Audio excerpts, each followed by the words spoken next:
Okey, dalam MRSM ataupun mata kuliah sains maritim, kita akan belajar kemahiran asas tingkatan 1. Maksudnya, pelajar-pelajar yang memasuki MRSM perlu menguasai kemahiran-kemahiran yang akan digunakan sepanjang pelajar-pelajar berada di dalam MRSM ini. Okey, jadi untuk subjek sejarah, biasanya saya akan mengajar berkaitan dengan Kod 1 ataupun kursus kemahiran berfikir, atau ringkasannya adalah KKB.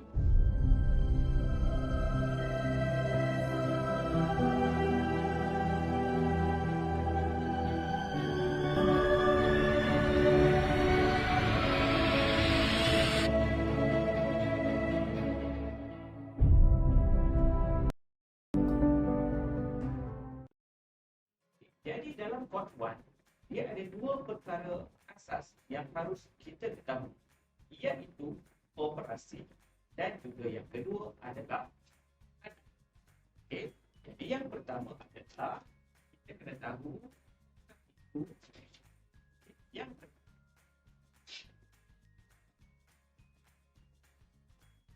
operasi.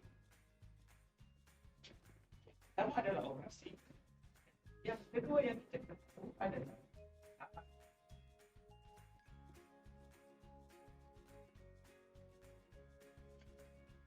Kita kena tahu operasi dan kita kena tahu adat.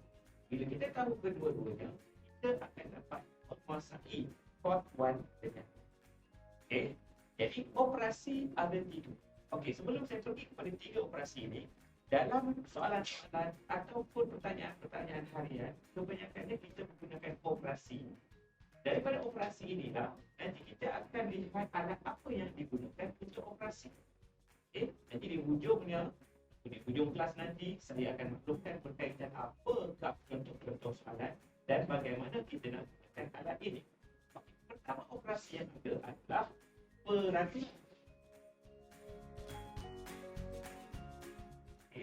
Peraturan. Yang kedua adalah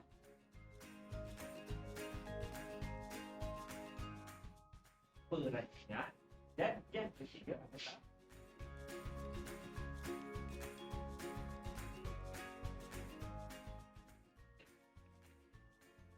kita lihat di sini ya. Okey, ada 3 operasi yang harus kita tahu. Yang kedua adalah perancangan dan yang ketiga adalah membuat keputusan. Yang harus kita gunakan untuk 3 operasi ini. Maksudnya dalam operasi ini hanya alat-alat tertentu sahaja yang boleh digunakan untuk kita mengetahui operasi ini betul atau tidak penggunaan alatnya. Yang digunakan dua, yang digunakan dua iaitu and dan juga biasa tidak all. Dua alat ini hanya digunakan untuk operasi peradilan. TMI ini P itu adalah P sama dengan plus. Okay. Plus ni maksudnya perkara-perkara yang positif. Dan M itu adalah minus. Okay. Minus. Dan I adalah sesuatu yang interesting. Yang interesting ataupun dalam bahasa Melayu adalah yang menarik. Maksudnya, dalam TMI, kita kena tahu sesuatu perkara itu pasti akan ada perkara yang positif berkaitan perkara tersebut. Mesti kita tahu berkaitan apa minusnya dan juga interestingnya. So, itulah plus minus interesting. Interesting ini adalah sesuatu yang menarik. Yang menarik. Okay, yang menarik yang kita boleh masukkan dalam kita punya keputusan. Consider all factors yang ada. Kita menyenaraikan semua faktor-faktor yang ada. Faktor-faktor yang kita lihat. Okay. So, faktor-faktor yang kita ambil kira.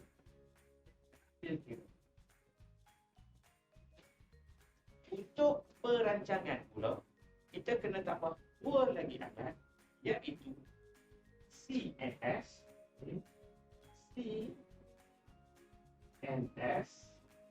dan satu lagi adalah ABCD. Dua alat ini pula harus kita tambah. Maksudnya dalam perancangan kita kena guna daripada ini sehinggalah. Maksudnya dalam operasi perancangan, dalam perancangan kita perlu gunakan consider a factor dan juga AGO. Kemudian kita gunakan CNS adalah kesan dan akibat. Bahasa Melayu pada adalah consequences and sequel dalam bahasa Melayu adalah kesan dan akibat. Kesan dan akibat. AGO pula adalah aim, goal and objective. Itu adalah AGO. Boleh dikatakan adalah apakah tujuan,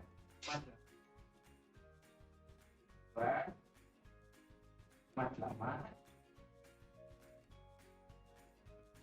dan objektif. So maksudnya dalam operasi perancangan ini kita boleh menggunakan keempat ini sahaja. Cuma kesan dia ada 4. Kesan apa? Kesan serta kesan jangka. Kemudian dia ada kesan sederhana, jangka sederhana, dan satu lagi dia ada jangka yang panjang. Maksudnya kalau kita nak membuat perancangan, kita perlu gunakan keempat ini dan consequences and sequel. Kesan dan akibat biasanya akan ada kesan serta-merta, kesan jangka pendek, kesan jangka sederhana, dan yang last adalah kesan. Dan operasi yang terakhir adalah membuat keputusan. Dalam membuat keputusan, kita perlu tambah dua lagi alat, iaitu pertama sekali MIP dan satu lagi adalah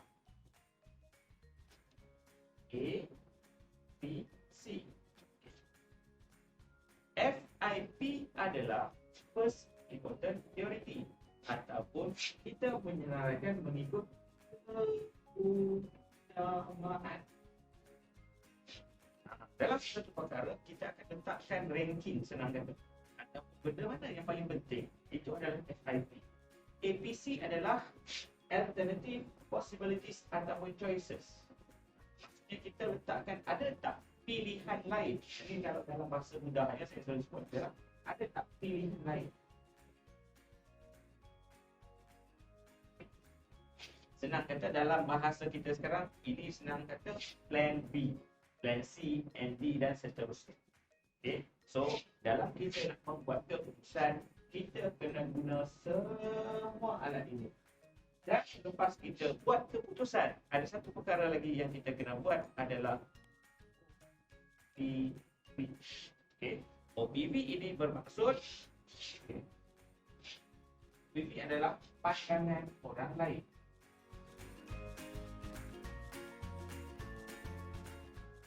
So boleh kita lihat dekat sini. Kita lihat keseluruhan ini. Inilah dipanggil kemahiran berfikir. Dalam kita nak berfikir, kita kena susunkan mengikut perkara ataupun operasi. Dalam soalan, biasanya kalau kita bercakap hari-hari pun, perkara yang kita keluarkan adalah operasi. Dan itu adalah bagaimana otak kita nak berfikir dan menterjemahkan apa yang kita fikir dalam bentuk operasi-operasi yang betul. Itulah tujuannya. Dan sekiranya kita dah boleh menguasai kuat, akhirnya kita semua akan dapat memberi keputusan yang terbaik kerana kita telah melihat semua perkara-perkara yang harus dilihat secara tersusun. Okey, so saya bagi contoh dekat sini. Contoh soalan peraturan biasanya. Contoh sebab dalam keadaan sekarang, dalam PKP ataupun senang kata dengan penularan COVID, contoh peraturan. Apakah peraturan yang paling baik untuk memastikan COVID-19 ini tidak menular? So dia kata, soalan dia macam atau bahasa pasar yang boleh kata, dia pernah nak elak kena COVID ni. So dia nak letakkan peraturan. Apa yang harus kita buat? Senang sahaja. Otak kita berfikir terus, kita lihat minus interest. Dan kita lihat consider all factor. Okay, kita kata kita consider all factor. Faktor-faktor yang ada adalah faktor pertama sekali, faktor masa. Faktor lain adalah faktor kos. Kos-kos dia tinggi tak? Dia macam mana? Faktor lain, faktor contohnya faktor yang hujan, keluarga macam mana dan sebagainya. Ataupun kita tengok plus. Dia kata kalau nak ada orang semua jangan rentas negeri sekarang. Okay. Apa plusnya bila tidak ada rentas negeri? Minusnya macam mana? Ada tak? Ini adalah perkara yang menarik daripada apa yang telah. Kalau dalam sekolah pula, contohnya adalah tidak boleh pulang ke rumah. Dia berada di asrama. Itu peraturannya. Jadi sebelum kita nak peraturan itu, kita lihat plus minus interesting. Ada tak menarik? Menarik tak? Positif. Balik positifnya, dia boleh salah. Dia boleh belajar. Lebih banyak masa untuk belajar. Belajar tidak akan terdedah dengan perkara di luar. Belajar tidak akan dikenakan apa-apa tindakan. Contohnya kena compound. Minusnya pula contoh. Biasanya kita minus ni banyak. Contoh minus di rumah, di ayah, rindu makanan mak ayah kat rumah, rindu dia sendiri, rindu nak game, tak nak ada jadual. Itu minus interesting ini adalah tidak boleh dimasukkan bagi kategori plus dan minus. Okay. Kemudian kita tengok faktor-faktor. Okay. Perancangan.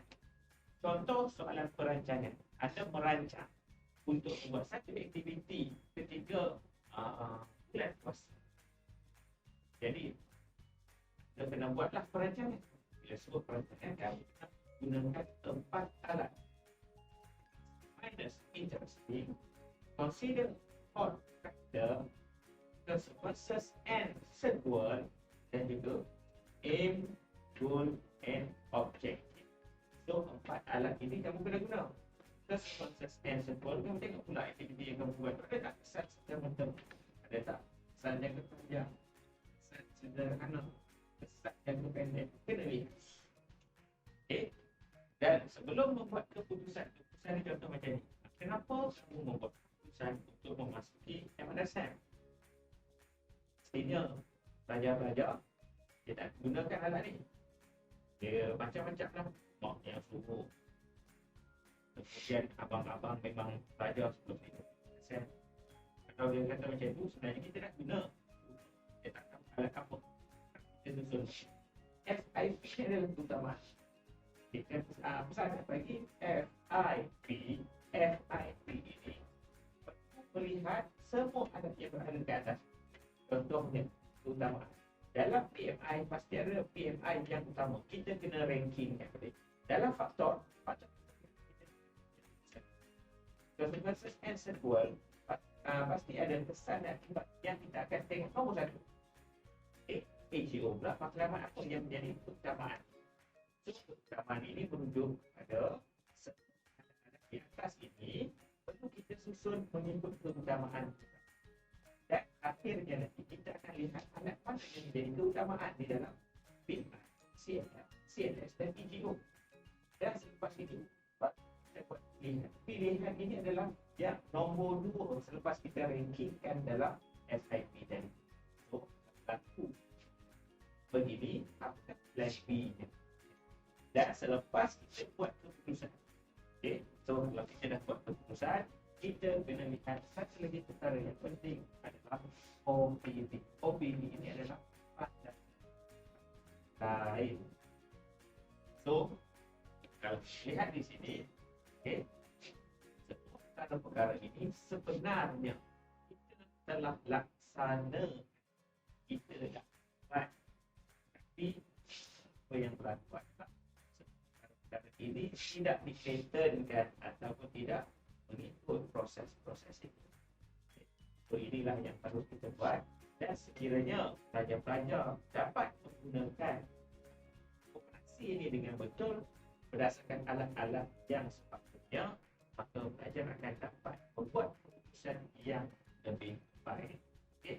So itu saja kelas kita, dan saya harap KKB ini bukan menjadi satu perkara yang menyusahkan, tetapi dia sebenarnya menjadi satu kelebihan kepada pelajar-pelajar kerana dapat membuat keputusan dengan menggunakan ataupun kaedah yang paling mudah dan cepat. Okay, sekian. Assalamualaikum warahmatullahi wabarakatuh dan salam sejahtera.